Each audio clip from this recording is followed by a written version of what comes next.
안녕하세요. 제니 선교사입니다. 신약 참 쉽다 네 번째 시간입니다. 말라기 선지자에게 말씀이 임한 이후에는 누구에게도 계시가 내리지 않았던 시기가 있었습니다. 이후 예수님이 등장하기까지 약 400년 동안 하나님은 침묵하십니다. 그래서 이 기간을 암흑시대 또는 신구약 중간기라고 일컫습니다. 구약의 마지막 권인 말라기에서 하나님은 선지자 엘리야를 보내리니 그가 아버지의 마음을 자녀들에게로 돌이키게 하고 자녀들의 마음을 그들의 아버지에게로 돌이키게 한다고 하셨습니다.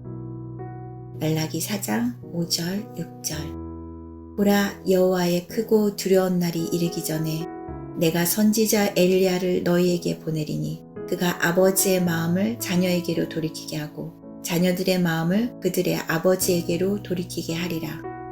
돌이키지 아니하면 두렵건대 내가 와서 저주로 그 땅을 칠까 하노라 하시니라.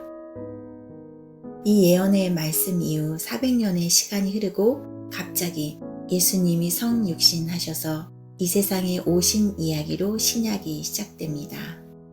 그래서 신약의 말씀은 신구약 중간기에 해당하는 이 400년 동안의 역사적, 사회적, 문화적 환경을 모르면 이해하기가 어렵습니다. 많은 성도들은 구약과 신약이 너무 다르다는 느낌을 받습니다. 여리고성을 정복할 때 남녀노소와 가축까지 진멸하라는 구약의 하나님과 예수님을 통해 보여주시는 신약의 하나님의 모습은 너무나 다르게 느껴집니다. 구약에서는 진멸을 명하는 무서운 하나님의 모습과 신약에서는 사랑이신 예수님을 통해 보여주시는 친근함과 따스함이 대비되어 느껴집니다.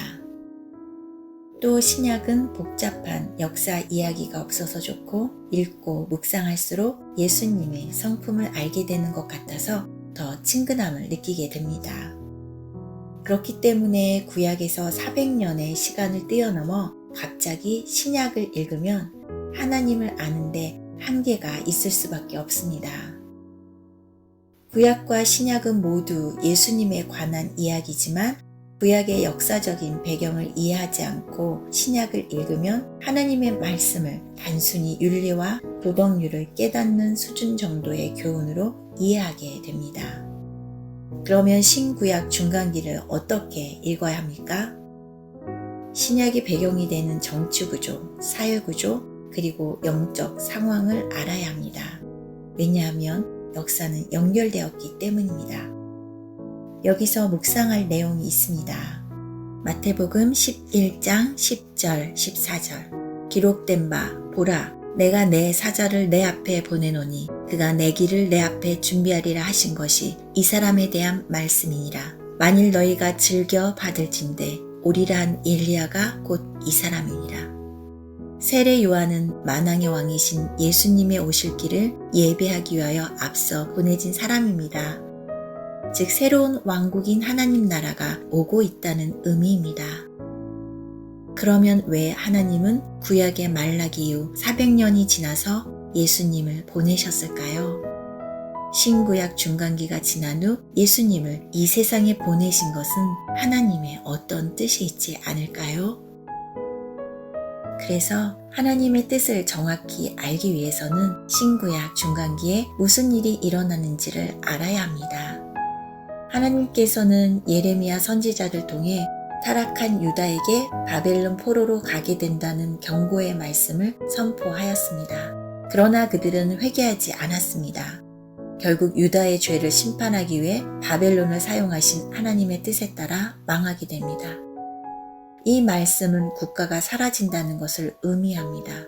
그리고 바벨론의 국가 정책에 의해 고위층 유대인들은 바벨론으로 강제 이주되어 그곳에 정착하게 됩니다. 또한 페르시아, 헬라, 로마 시대를 거치면서 지속적으로 침략에 시달린 유대인들은 세계 곳곳으로 흩어져 정착하게 되고 생존을 위해 새로운 공동체를 형성하게 됩니다. 이렇게 생각해보면 이해하기가 쉽습니다. 한국 사람들이 미국에서 생존하는 과정에서 자연스럽게 코리아타운을 만들고 교회를 중심으로 공동체를 이루어 교제한 것을 생각하면 비슷할 것입니다. 신구약 중간기에 가나안 지역을 지배한 민족들은 아수르, 바벨론, 페르시아, 헬라, 프톨레미 왕조, 셀레우코스 왕조입니다. 그 유다는 마카비 혁명으로 독립하여 하스몬 왕조를 세우게 됩니다. 그러나 로마 제국이 가나안 지역을 정복하면서 유다 국가는 완전히 멸망하였습니다. 이 기간 동안 세계 각국으로 이주한 유대 디아스포라는 회당을 중심으로 공동체를 형성하였고 정신적으로는 유대교를 확고히 하였습니다. 이렇게 오랜 세월 동안 제국의 수많은 박해로 고통받은 유대 민족은 선지서에 예언된 메시아를 간절히 기다리고 있었습니다. 또한 로마가 예루살렘을 정복할 당시에 유다 하스몬 왕조의 속국인 에돔이 배반하였는데 이때 로마에 협조한 가문이 바로 에돔 사람인 헤롯 가문입니다. 그래서 로마는 꼭두각시 왕으로 헤롯을 세워 대리 통치자로 삼았는데 헤롯 왕은 잔인한 독재자이자 꾼이었습니다. 헤롯은 동방 박사에게 속은 줄 알게 되자 베들레헴과 그 모든 지경 안에 있는 2살 아래 아기들을 다 죽일 정도로 잔인하게 통치하던 인물이었습니다. 그래서 이스라엘 백성들은 로마의 폭정과 분봉왕 헤롯의 잔인한 통치로 힘들어하며 선지자들이 말한 메시아가 오셔서 자신들을 구해주기를 간구하고 있었습니다. 바로 그때 예수님이 오셨습니다. 그렇다면 예수님은 왜 우리에게 오셨을까요? 예수님은 우리에게 생명을 주시고 더 풍성히 얻게 하시며 또한 우리를 죄에서 구원하기 위하여 오셨습니다. 요한복음 10장 10절 내가 온 것은 양으로 생명을 얻게 하고 더 풍성히 얻게 하려는 것이라. 마태복음 1장 21절 아들을 낳으리니 이름을 예수라 하라. 이는 그가 자기 백성을 그들의 죄에서 구원할 자이심이라 하니라. 이렇게 가나안 땅에 거주하는 이스라엘 민족은 여러 민족의 지배를 받았으며 예수님이 오실 때에는 로마의 강력한 지배 아래에서 고통으로 신음하고 있었습니다. 그래서 이 당시의 문화적, 역사적 환경을 모르면 예수님이 왜 오셨는지 정확히 알 수가 없습니다. 당시 로마의 강력한 지배 아래에서 고통받으면서 유대 민족들은 여러 세력으로 나누어져 각자의 이익을 위해 다투고 있었습니다. 각자의 이익을 위해 다투고 있던 여러 세력들을 살펴보겠습니다. 산헤드린 공회입니다.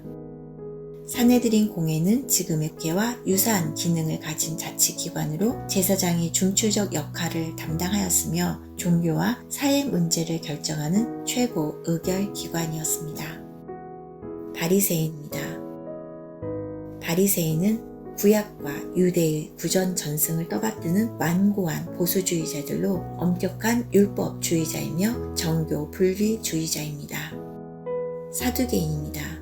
사회에 관심을 가진 상류층으로 종교적, 정치적 자유주의자이며 부유한 합리주의자들입니다.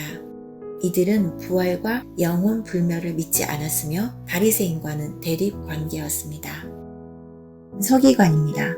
율법을 가르치고 해석하는 일을 전문으로 하는 집단으로 구약과 전통을 공부하며 백성들에게 신뢰를 받고 있는 지도층입니다. 헤롯 당입니다. 헤롯 당은 헤롯 가문의 권력을 지지하는 집단이며 현상 유지파입니다. 열심당입니다. 독립군으로 헤롯 당의 정적이며 로마에 항거하기 위해 폭력을 사용하는 단체입니다.